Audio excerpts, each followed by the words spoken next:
Jimmy in the morning. Have you ever been on a nice nature walk?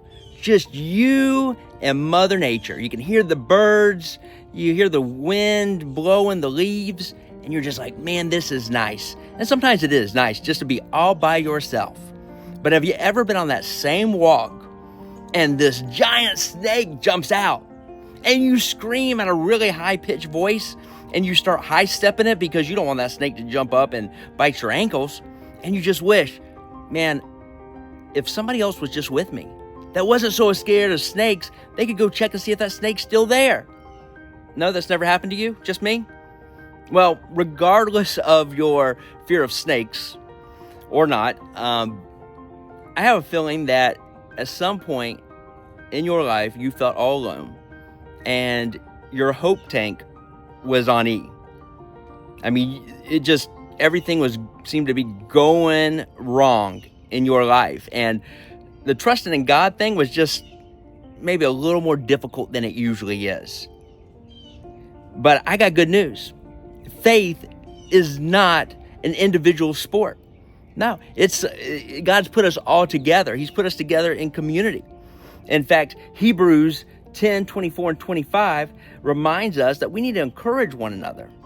We need to lift each other up. Lift each other up in love and in good works. And here's a really important part, not to forsake meeting together, getting together with other believers. Because there's a time when we have no hope and we can borrow that hope from our community. And it's extremely important. I mean, have you ever had that situation where you're really down and you're really upset and you're just like, man, I don't know if I can get through this, and somebody just out of nowhere sends you that text, or they call you on the phone and they give you those inspirational words and they just like breathe life back into you? Yeah, that's called borrowing somebody's hope. You borrowed their hope. You had no hope left, but they had hope, and when they spoke those words into you, you borrowed their hope. So here's my challenge for you this morning. Think of somebody that right now could use some hope,